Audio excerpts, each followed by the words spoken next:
नमस्कार मित्रों, YouTube के चैनल अखंड भक्ति में मैं आपका स्वागत करती हूँ। आज करेंगे हम करवा चौथ की कहानी। एक साहूकार था, उसके 7 बेटे थे, एक बेटी थी। 7 भाइयों की वह प्यारी बहन थी। एक साथ ही बैठकर वो खाना खाते थे। एक दिन कार्तिक की चौथ आई तो उसकी बहन ने करवा चौथ का व्रत रखा। सारे भाई भोजन करने आए तो अपनी बहन को बुलाया कि आ बहन तू भी भोजन कर ले। तो उसकी माँ बोली, आज यह भोजन नहीं करेगी, इसका करवा चौथ का व्रत है, जब चांद निकलेगा तभी यह खाना खाएगी। तो उसके भाइयों ने छल कपट से जंगल में आग जलाकर छलनी से चांद दिखा दिया। तो वह अपनी भाभियों से बोली कि चलो चांद निकल आया है, अर्घ दे दो। तो उसकी भाभी बोली कि यह चांद तो तेरे लिए निकला है, हमारा चांद तो रात को निकलेगा। यह सुनकर भाइयों के कहने से उसने चांद को अर्घ दे दिया और खाना खाने बैठ गई। पहला टुकड़ा तोड़ा तो उसमें बाल निकला, दूसरा टुकड़ा तोड़ा तो छींक मारी, तीसरा टुकड़ा तोड़ा तो राजा के घर से बुलावा आ गया कि राजा का लड़का बीमार है, जल्दी भेज दो। माँ ने लड़की के पहनने के लिए 3 बार संदूक खोला, 3 बार सफ़ेद कपड़े ही निकले। तो माँ ने उसे सफ़ेद कपड़े पहनाकर ससुराल भेज दिया और माँ ने लड़की के पल्ले में एक सोने का टका बांध दिया और बोली कि रास्ते में जो भी मिले उसके पैर पड़ती जइयो, जो कोई तुझे सुहाग का आशीष दे उसे सोने का टका दे देना और पल्ले में गांठ बांध लेना। अब उसे रास्ते में जो कोई भी मिला उसने सबके पैर पड़े, लेकिन किसी ने भी सुहाग का आशीष नहीं दिया। अब वह ससुराल में आई तो दरवाजे पे छोटी नंद खड़ी हुई मिली। तो वह उसके पैर पड़ी। नंद बोली, सीली हो सपूती हो, 7 बेटों की माँ हो, मेरे भाई को सुख दे। अब उसने सोने का टका अपनी नंद को देकर अपने पल्ले में गांठ बांध ली। उसके बाद वह अंदर आकर देखा कि उसका पति मरा पड़ा है। अब वह उसे लेकर एक कोठरी में पड़ी रही। 1 साल तक उसकी सेवा करी।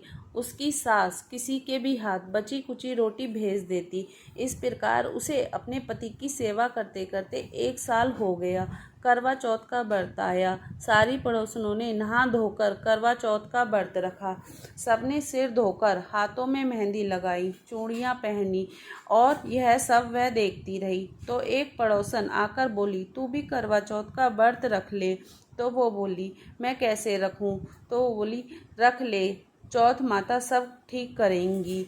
उसके कहने से उसने करवा चौथ का व्रत रखा। थोड़ी देर के बाद करवे बेचने वाली आई। करवे ले लो, करवे ले लो, भाइयों की प्यारी बहन करवे ले लो। अरे करवे वाली, मुझे भी करवा दे जा। वह कहने लगी, मेरी दूसरी बहन आएगी, वो तुझे करवा दे देगी। दूसरी बहन आई, करवे ले लो, करवे ले लो, भाइयों की प्यारी बहन करवे ले लो, मेरे को भी करवा दे जा। वह बोली, मेरी तीसरी बहन आएगी, वो तेरे को करवा देगी। इसी प्रकार 5 बहनें आकर चली गईं, पर किसी ने भी उसे करवा नहीं दिया। फिर छठी बहन आई और बोली, मेरी 7वीं बहन आएगी, वह तुझे करवा देगी, तू सारे रास्ते में कांटे बिखेर देना।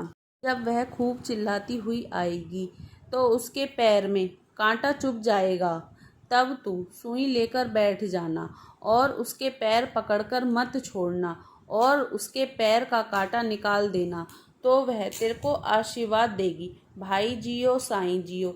जब वह तुझे आशीर्वाद देगी तो तुम उससे करवा मांग लेना। जब वह तुझे करवा देकर ही जरूर जाएगी, फिर तू उजमन करना, जिससे तेरा पति अच्छा हो जाएगा। अब उसने वैसा ही किया। सारे रास्ते में कांटे बिछा दिए। जब वो करवा लेकर खूब चिल्लाती हुई आई तो उसके पैर में कांटा चुभ गया।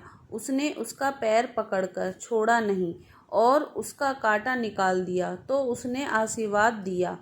तब उसने उसके पैर पकड़ लिए और बोली कि जब तूने मुझे आशीर्वाद दिया है तो करवे भी देकर जाएगी।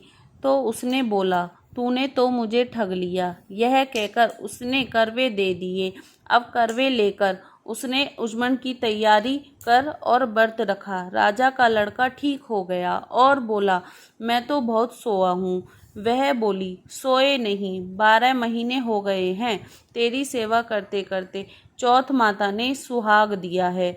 उसका पति बोला कि चौथ माता का उजमन अच्छे से करेंगे और उसने चौथ माता की कहानी सुनी और उजमन करा। अब वे दोनों चौपड़ खेलने लग गए। इतने में उसकी बांदनी तेल की पली, गुड़ की डली लेकर आ गई। दोनों को खेलता देखकर सासू से जाकर बोली, महलों में खूब रौनक है, तेरी बहू चौपड़ सार खेल रही है। इतना सुनकर सासू देखने आई तो दोनों को देखकर बहुत खुश हो गई। बहू ने सासू के पैर दबाए और सासू बोली, बहू सच सच बता, तूने क्या किया। उसने सारा हाल अपनी सासू को बताया तो राजा ने सारे शहर में ढिंढोरा पिटवाया कि अपने पति के जीवन की सुरक्षा के लिए सब बहनें करवा चौथ का व्रत रखें। पहले करवे को अपने पीहर में जाकर उजमन करें। हे चौथ माता, जैसे राजा के लड़के को जीवन दान दिया वैसे सब किसी को देना। बोलो चौथ माता की जय।